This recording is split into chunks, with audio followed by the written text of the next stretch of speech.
Gotta write a classic. Gotta write it in an attic. Babe, I'm an addict now. Well, hello motorcycle fans, how are you doing? Right, this is a momentous occasion for me today. The last time I rode this bike was 12 years ago when I first bought it. And I bought it because the tins were nice.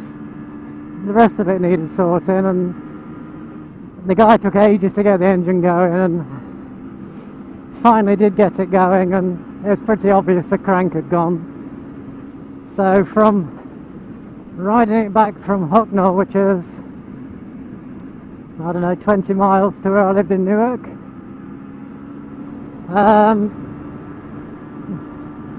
come on mirrors.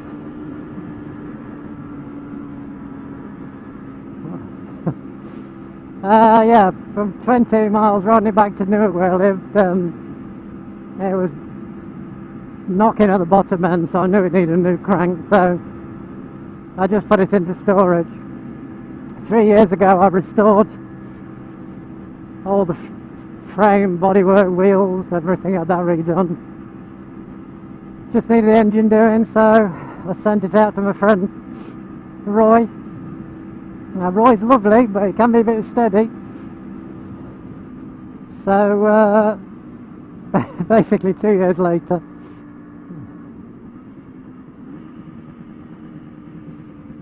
we got the engine back, and I think I got this back in January of this year.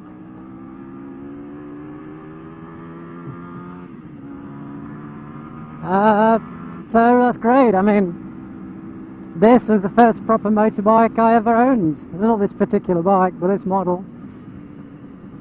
Back in 1973.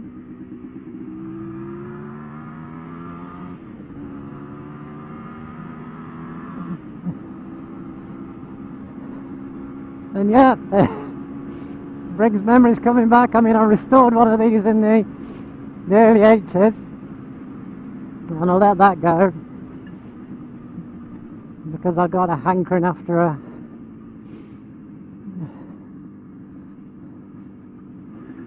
Harley Davidson of all things, so I let this go in a Stinger. And it's just a strange thing, you know.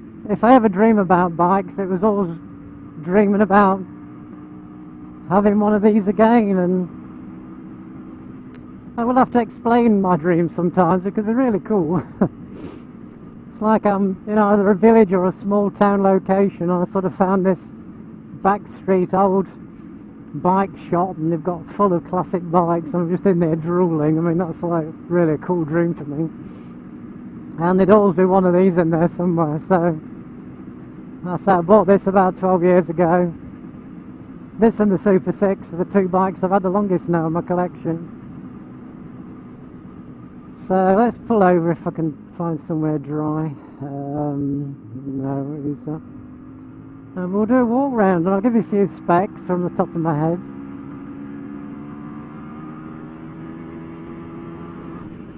Can't go too mad on it because well, it's got brand new tyres, and it's also got a freshly rebuilt engine, so the brakes, as I remember, not very good.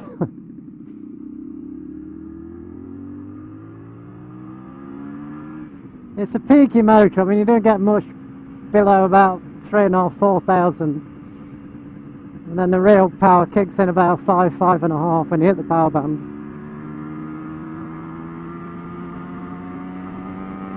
Just about now.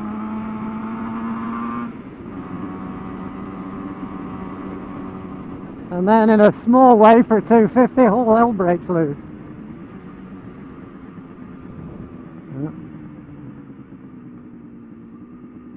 Chelsea tractor coming around the corner.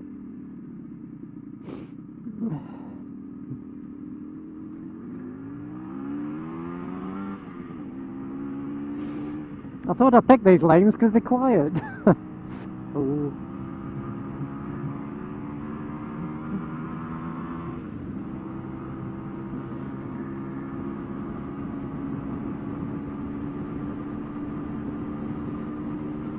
But yesterday today, its main competitors were the Honda CB 250K4, and I can dismiss that because it wasn't exciting. A nice looking machine, like a baby 750 really. It's quite a big, tall machine, but it couldn't compete with the two strokes. And if we can stop here. No, off-roading again.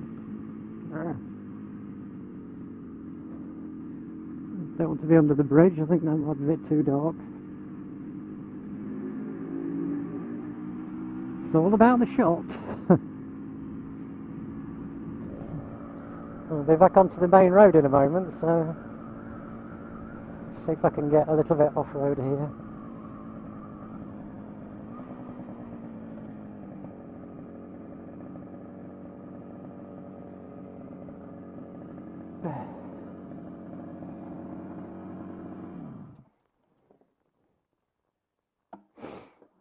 Right.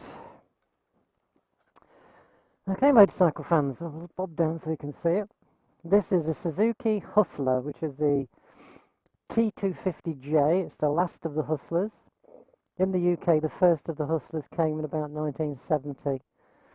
I know the Americans call the X6 the Hustler, but we didn't over here. So anyway, this is what I know as a Hustler, and it's the last of the bunch. Personally, I think it's the prettiest one of the bunch. And I love this blue. I'm not sure if it's Acapulco blue, I can't remember, but anyway, this is it. It's don't forget, in the day it was a learner legal bike.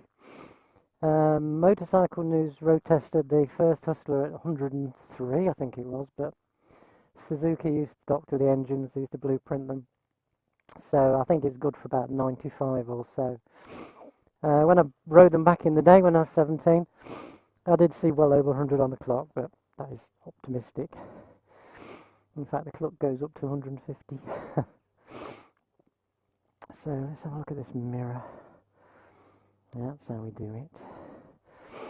Right, so this is an American import, and I'll tell you the difference between this one. I polished all this alley 3 years ago and it was gleaming. It's shitty again now, so I may have to redo it, but pretty looking bike, hopefully you agree. Now, what was different with my bike was it had a smaller rear mirror, rear light. It didn't have these reflectors, these are an American thing, and it had a bigger front light, and also the mudguard was braced down there. Now, I thought in the day this was a much better looking bike. This is one that was in all the adverts, etc. But now I've got it. I think the older one with the smaller rear light's probably a more classic bike, but I don't know. But anyway, so as I say, it's about 33 horses. This one feels like it has got them because the Super 6, which is about 27, 28, as I said, it felt like it's lost a few. I think it's about a 50-50. It's a square bore and stroke, 247 cc. It's CCI oil injected, which they all went for the oil injected. The Yamaha did, and the Kawasaki, where you got a separate oil tank. You don't do pre-mix.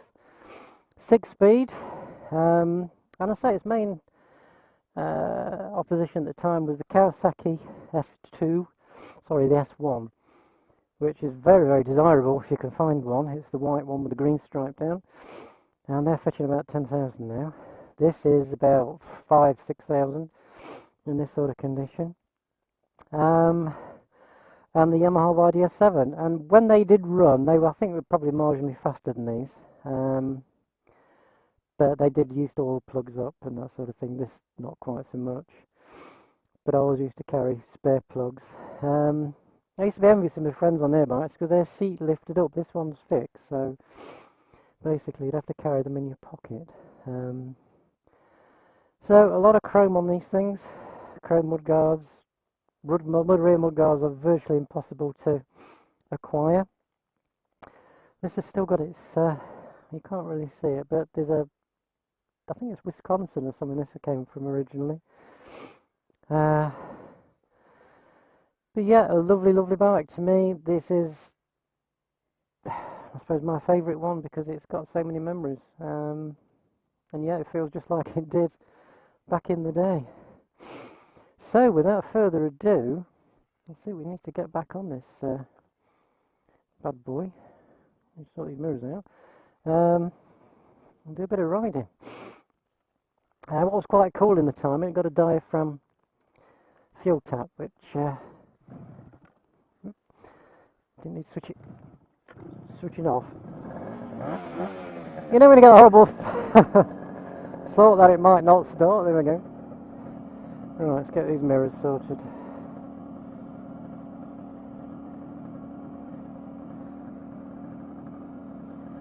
Still brand new mirrors. I've got the blue film on, so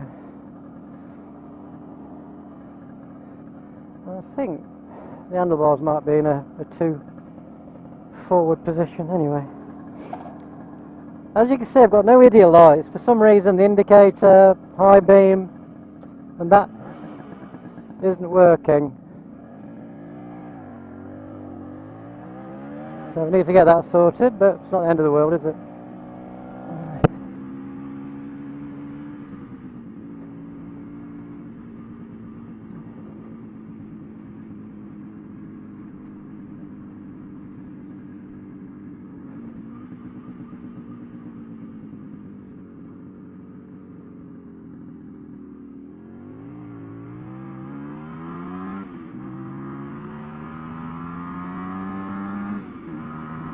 I think its 0 to 60 was about 7 seconds, which in its day would beat most cars on the road.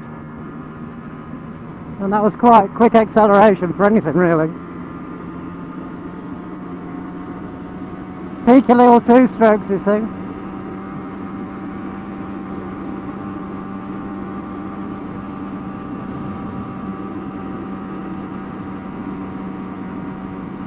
Anyway, Roy from R&P Motorsports in Grantham built the motor, and he really knows his 2-strokes.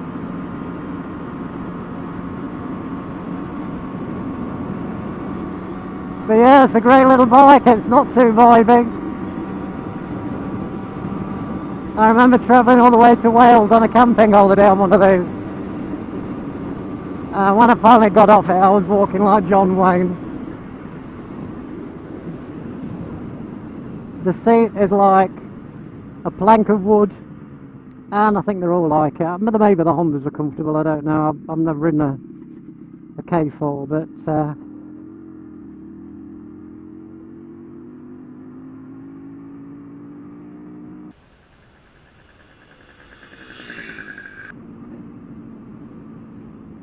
well, back in the day, I'd say 1973 when I bought one of these, which cost £315.